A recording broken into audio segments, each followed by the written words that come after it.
The all-new Chessington workshop tour for 2025. We're going to take you on it very shortly, but it's easier to do an introduction outside and indeed after the tour than what it is at the time. Now, this is a tour where you can take photos inside but no videos, but you can take videos outside. So there's no introduction to the video, which is why I'm doing one now. This is a brand new tour. £96 will take you into the main workshop, it takes you into the Tiger Rock workshop and takes you into the Mandrill Mayhem workshop, in addition to 2 ride exit passes, and they are for Vampire and Mandrill Mayhem. And when we say ride exit, the staff literally lead you to the seat you want and you sit down. They're not fast track, they are done during the time of the tour. The tour took about 3 to 3.5 hours. It was incredible. Easily the best behind the scenes tour I have done. Seeing things in Chessington, quite honestly, I've only ever hoped to dream of, with the brilliant engineer and the brilliant VIP host. So we're going to take you in now. We'll do a voiceover all the pictures that you see. I hope you enjoy this tour, and if you do, please drop it a like. It means the world to us.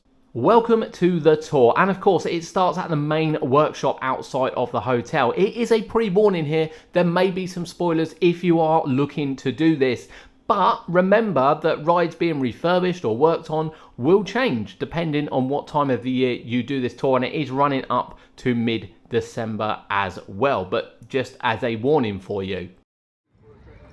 The first thing we look at on the tour is some of the wheels which are waiting to be collected. These oddly are from Cobra, waiting to go away and be relaminated, and these are just sort of random ones they're waiting for. So a set of Vampire wheels waiting for relamination. They wait until it's full before it goes anywhere.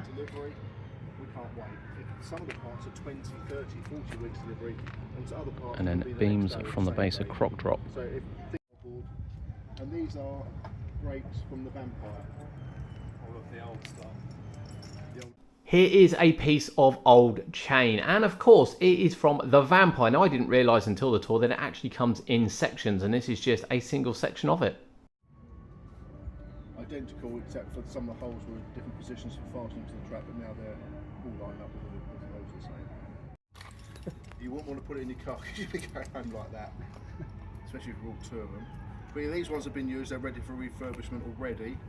The inner liner, which will show you on the one over there, just wears, naturally wears. These are the old brakes from the Vampire, and these are the original Arrow ones which have been replaced this year. If you've seen our behind the scenes tour of the Vampire, you will have seen exactly where and how these have been done. They've been replaced with Vekoma ones which oddly fit, but these are the old Arrow ones and you cannot pick them up. They are so heavy.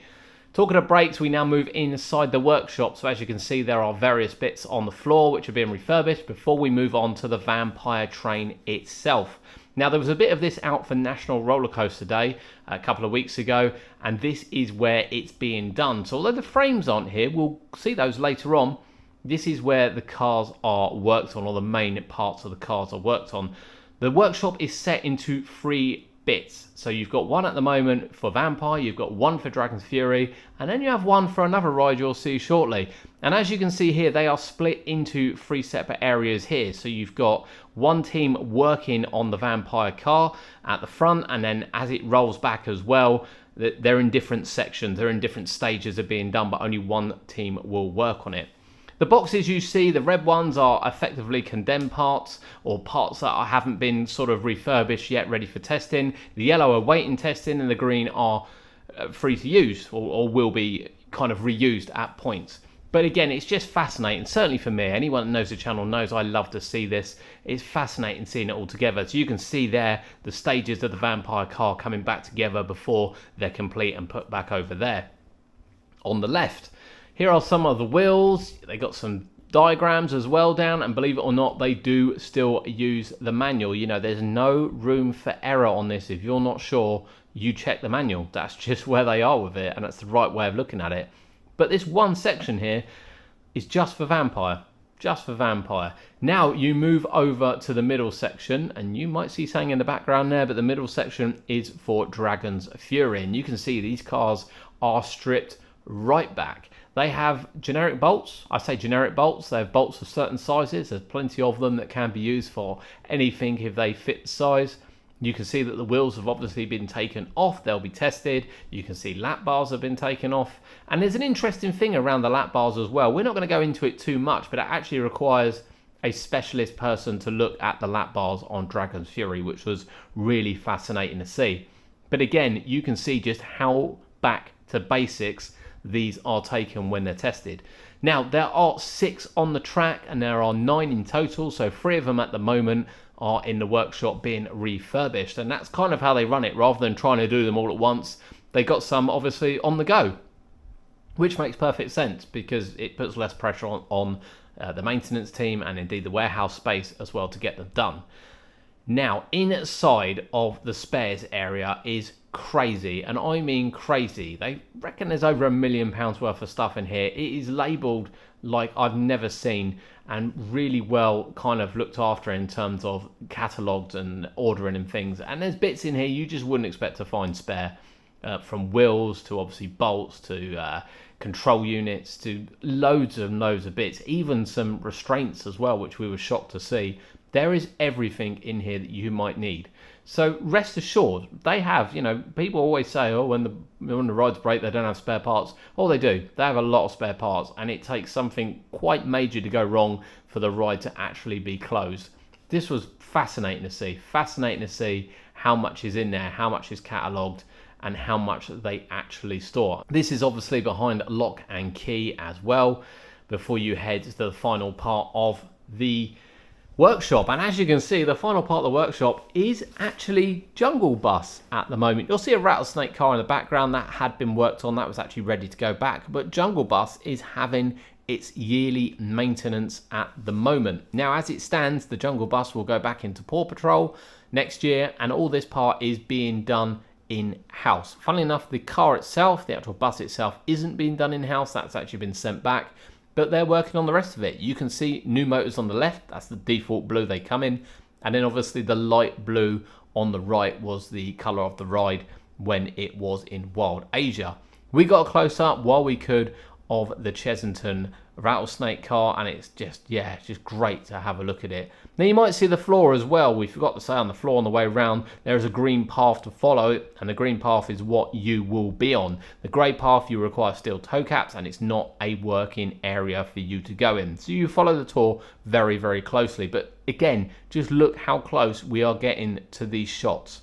Just incredible, really, really incredible to see, especially how well it's laid out, to be honest.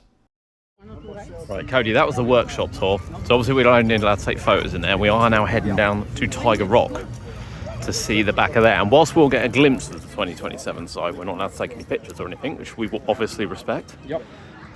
And that's where we're heading now.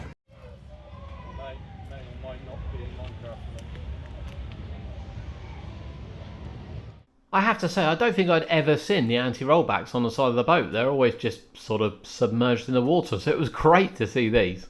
In the mud.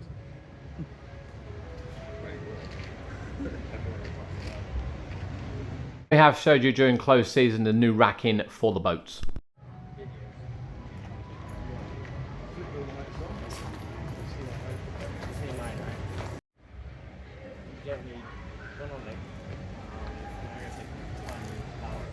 Again, it's great to get a close-up of some of these bits. Mac have done a lot of refurbishing, or they've supplied a lot of refurbishing on the ride, including a new control panel only a few years back as well. So there's a lot of old stuff here. And they did say that the thing it goes through the most is actually the belts on the bottom. So whilst we've always thought it was kind of the main belts that were sitting outside, it's not. It's the ones from the bottom of the boats which kind of grab the main belt and take it up. Now, there was a boat in the workshop as we went in, and you can see lots of bits in here. And I didn't realise this workshop is used for more than just Tiger Rock. This was actually used for all of the Wild Asia rides as well. They've got a big lift in there, or as you can imagine, which takes the boats back on. But you can see certain Cobra bits are still there, and these are apparently tested, ready to go. So there's a lot still in there, which was, again, fascinating to see. This does have an upstairs as well, in which they store more parts. It's just incredible. I actually didn't realise how big this building was, and when we've spoken in the past about potentially this building having to come down for any kind of future developments, there's a lot in this building which would probably state that maybe it wouldn't. Now everything is still laid out for Wild Asia, including Tuk Tuk, as you can see there. You can see various ride parts on the top, Monkey Swinger as well as Cobra as well, including some bits which are still on site. Again, fascinating to see, really fascinating to see just how clearly this is worked, kind of laid out and as working area is really clean and tidy and really easy to use, to be honest with you. I just didn't think it would be like this. I don't know why, I just didn't think it would be like this, but lots going on in what is quite a big building. Part of the tour, Cody, we get to pick our row on Mandrill Mayhem, and we're picking front row.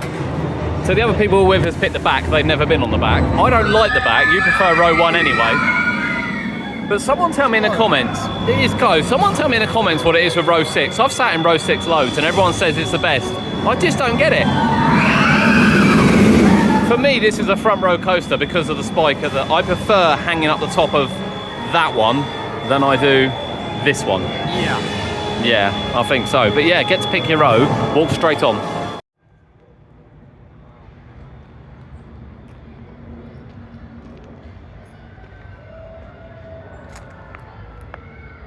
This is out the back of Mandrill Mayhem. After we had our ride on there, we chose front row, we headed out the back. And to be fair, we did take a video shot of this, but just to give you some close-ups, that's actually a new bit of chain for Vampire there, and they also keep a lot of the workings out here as well. Now this is the main workshop. We'll cover this first. This is very well laid out. As you can imagine, this is brand new. These actually hold the Mandrill cars during the winter maintenance period. They're bought in, they're all stripped off, and obviously they sit on those. And there's a lot of spare parts in here as well. As you can imagine, there's a lot of B&M parts in here. They said that no wheels will come off, apart from this one, and the only one that's come off, they've made into a clock, which I have to say gives me great ideas. Now, these are air compressors here, which are from the Temple of Mayhem. They're going to be reused in the park, and you will have seen as well, slightly on the left, something. But this is really what controls the bounce on Mandrill Mayhem, this little bit. You'll have to go on a tour to find out what it is. But the frames for Vampire are down here. They simply don't have enough room for them in the main workshop. So this is where it is. Now there is a assembly point over the back. That's the one that they brought down for National Roller Coaster Day. But this is where these are tested. And as we approach the end of the tour here, we did head over to Vampire and get our front row on there as well. And it was just incredible. An incredible look at Chessington World of Adventures. And you know, for me, it's just what I've always wanted to do. This unique view of Mandrill as well, you just don't get anywhere else in the park. Absolutely loved it. Really enjoyed this. There you have it. Now, believe me, we've not given that much away. It is such a good tour. The dialogue between the VIP host and the engineer that comes around with you is incredible. You can, you know, ask them anything about the rides. They've all got answers. They're all very friendly. Everything about it was amazing. Easily the best tour I have done behind the scenes. Full stop. And I've always wanted to do it at Chessington, and quite frankly, it was everything I hoped it would be. There is more to see than we took photos of. Don't think there's not. There is so much detail to take in. Now, they do tend to give away some prizes as well, so keep your ears open. That's all I'm going to say. Keep your ears open. Make sure you take in as much as you can, and when they ask you a question, be quick, because it might have a reward to it. So be quick. We had 4 on our group. They said they had a few booked in for the next couple of days. I think they said they could go up to sort of 20, but I have a feeling they'll probably level out at sort of 10 to 12. It requires a VIP host for every 4 people. So yeah, you'll have people to talk to and you'll have people to bounce off. But Chessington World of Adventures brand new workshop tour. If you've got an annual pass, it's £80. You will need a ticket to get into the park or a pre-book if you're an annual pass, so please bear that in mind as well. But worth every penny.